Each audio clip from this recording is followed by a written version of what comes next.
नमस्कार दोस्तों, थोड़ी सी अस्वस्थता के चलते आप लोगों से संवाद नहीं हो पा रहा था। अब स्थिति नियंत्रण में है, चिंता की कोई बात नहीं। लेकिन आज मैं रोक नहीं पाया खुद को।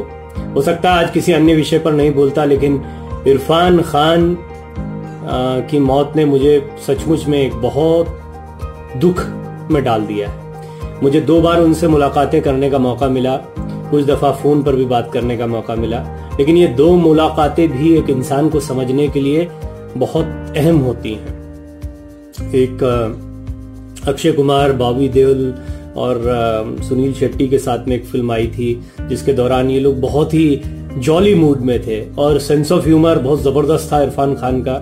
उसको मैंने कुछ समय, जितना भी समय मुझे मिला था उस समय में मैं उसको विटनेस भी कर पाया, देख भी पाया।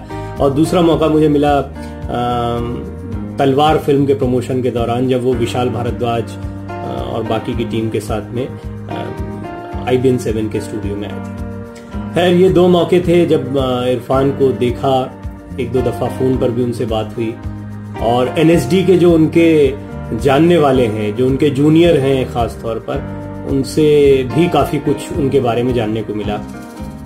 तो ओवरऑल इरफान के व्यक्तित्व को काफी कुछ निजी तौर पर तो जाना समझा, लेकिन आज मैं बात करने वाला हूं एक ओवरऑल व्यू की, एक ऐसे व्यू की जिसको एक फैन सिर्फ उनके किरदारों के जरिए, उनकी जो बातें सामने आती हैं, उनका जो अंदाज सामने आता है, उसके जरिए कैसे एनालाइज करता हूं। मैंने अभी पिछले कुछ दिनों में बात की ऐसे कलाकारों की। मैं किसी को निराश या हतोत्साहित नहीं कर रहा हूं, लेकिन मैंने ऐसे कई कलाकार देखे जो शिखर पर थे उस समय पर, जब शायद इरफान खान NSD से पास आउट होने के बाद, एक अच्छे अभिनेता होने के बावजूद स्ट्रगल कर रहे थे।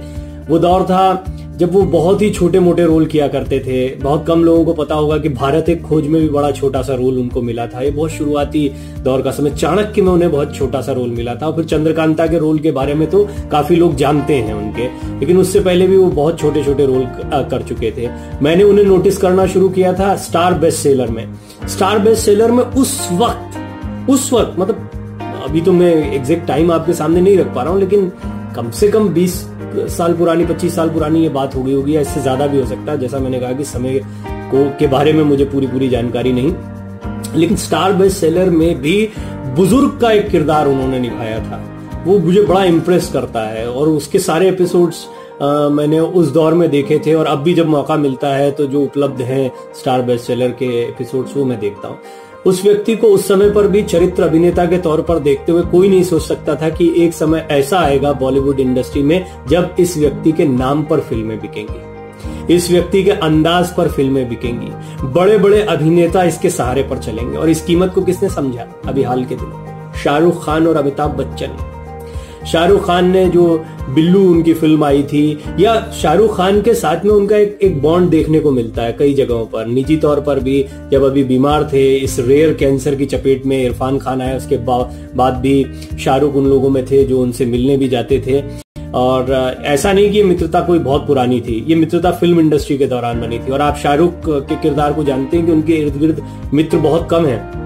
बच्चन साहब पीकू फिल्म में जबरदस्त अभिनय देखने को मिला, और पीकू में क्या किरदार था। दीपिका पादुकोण और अमिताभ बच्चन जैसे किरदार मतलब उनकी एक्टिंग की बात नहीं कर रहा हूं, उनको जो स्क्रिप्ट में जो किरदार दिया गया वो बहुत हैवी था। उसमें एक छोटा सा किरदार डलता है इरफान खान का, और आप देखिए कि इरफान खान कैसे कैटलिस्ट की भूमिका निभाते हैं और उस फिल्म को कहां से कहां ले जाते हैं। ये मैं सिर्फ इसलिए बता रहा हूं कि ये इरफान की अदाकारी थी कि वो जहां पर होते थे वहां चीजों में एक तड़के का, एक मसाले का काम करते थे, और ये उनका अंदाज बन गया था। और यही वजह रही कि इंग्लिश मीडियम हो या ऐसी कई फिल्में हैं, कौन सोच सकता है कि आप एक समय पर टॉप क्लास के विलेन बन जाएं और फिर आप फिल्मों को हीरो के तौर पर भी आगे बढ़ा दें। आप एक समय पर बहुत सालों पहले कैरेक्टर आर्टिस्ट के तौर पर काम कर चुके हैं और आप फिल्मों में हीरो के तौर पर आए और सिंगल हीरो की तरह उस फिल्म को आप अपने कंधों पर उठाकर ले जाए। कौन ऐसा सोच सकता है कि आपके एक डायलॉग को सुनने के लिए ऑडियंस बैठी रहेगी, या कोई ऐसा अदाकार हो सकता है? नाना पाटेकर में यह चार्म था। नाना पाटेकर का जैसे जैसे करियर डाउन गया, जैसे जैसे मतलब वो अभिनेता बहुत अच्छे हैं, आज भी मुझे लगता है कोई किरदार करेंगे तो जबरदस्त करेंगे, लेकिन फिर भी एक दौर था कि नाना पाटेकर ने ये कुर्सी संभाल रखी थी। वो विलेन भी, परिंदा जैसी फिल्मों में विलेन भी बनकर आते थे, तो फिर प्रहार जैसी फिल्मों में वो हीरो भी बनकर आ जाते थे। वो कभी कैरेक्टर आर्टिस्ट भी दिखाई देते थे, तो कभी फिर हीरो, मतलब वो एक्सपेरिमेंट करते थे। एनएसडी के कई किरदारों के साथ ये हुआ। लेकिन हीरो देखिए, हीरो कैटेगरी हम जानते हैं कि अनुपम खेर साहब, ओम पुरी साहब और नसीरुद्दीन शाह साहब ने भी ये हीरो वाली इमेज को अपनाया। लेकिन नसीर साहब की इमेज एक थोड़ा समय तक चली, उसके बाद में फिर वो बहुत ही कैरेक्टर आर्टिस्ट या उनकी अदाकारी को ज्यादा। लेकिन ये जो हीरो वाला मामला था, इसको नाना पाटेकर, उनके बाद इरफान उसको और अगले लेवल पर ले गए, क्योंकि इरफान ने क्लास को मास से जोड़ दिया। उन्होंने एक्टिंग को, अभिनय की क्षमता को कुछ इस तरीके से, और देखिए सबसे बड़ी बात, अंदाज। कहते हैं राजेश खन्ना पूरी जिंदगी अपना एक अंदाज में गुजार देते हैं, या हर हीरो का एक टाइप्ड अंदाज हो जाता है। अमिताभ बच्चन साहब का एक टाइप्ड, इरफान का भी एक अंदाज था, लेकिन उस अंदाज में वेरिएशंस खेलना, यानी उनको पता है कि दर्शक उनके वो जो एक अंदाज है जिसको मिमिक्री आर्टिस्ट बहुत तरीके किस्म से बनाते हैं, उस अंदाज को बरकरार रखते हुए वैरायटी को प्ले करना। दूसरा, बहुत सदे हुए अंदाज में एक्टिंग में एक परिश्रम होता है, वो परिश्रम दिखाई नहीं पड़ता था उनका। ऐसा लगता था कि वो बहुत ही इत्मीनान से, बहुत ही आराम से उस चीज को अंजाम दे रहे हैं। इरफान खान के बारे में मैं काफी कुछ बोल सकता हूं, लेकिन जैसा मैंने आपको बताया कि बहुत ही जिंदा दिल इंसान थे।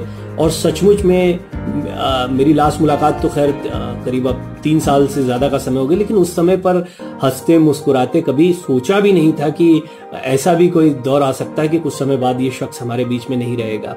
हालांकि जब वो अमेरिका में इलाज कराने के लिए गए थे, तभी से संदेह के बादल घिरने लगे थे, लेकिन फिर भी जो उनकी जीवटता थी, उससे लगता था कि ये व्यक्ति इस लड़ाई से बाहर आ जाएगा। अनफॉर्चुनेटली इरफान हमारे बीच नहीं रहे, लेकिन इरफान ने एक मिसाल कायम की है कि आप किसी भी क्षेत्र में हो, उनको आप अपना आदर्श मान सकते हैं। आदर्श इस लिहाज से मान सकते हैं कि आपको सफलता मिलती है, आपको पहचान मिलती है, थोड़ा समय लगता है, लेकिन अपनी चीजों में बदलाव नहीं करना चाहिए। अपनी तासीर को आपको समझना चाहिए, अपनी जीवटता को बरकरार रखना चाहिए, और सबसे बड़े अपने हंसमुख अंदाज को, अपनी खुश मिजाजी को आपको बरकरार रखना चाहिए। ये कुछ बहुत जरूरी चीजें हैं जो इरफान का व्यक्तित्व हमें सिखाता है। मैं ये तो नहीं कह सकता कि अब कोई ऐसा अभिनेता आएगा नहीं आएगा, लेकिन सचमुच में इरफान का जाना एक बहुत बड़ी, हमारे लिए एक बहुत बड़े वैक्यूम को क्रिएट करके जा रहा है। अपूर्णीय क्षति, मेरी विनम्र शब्द।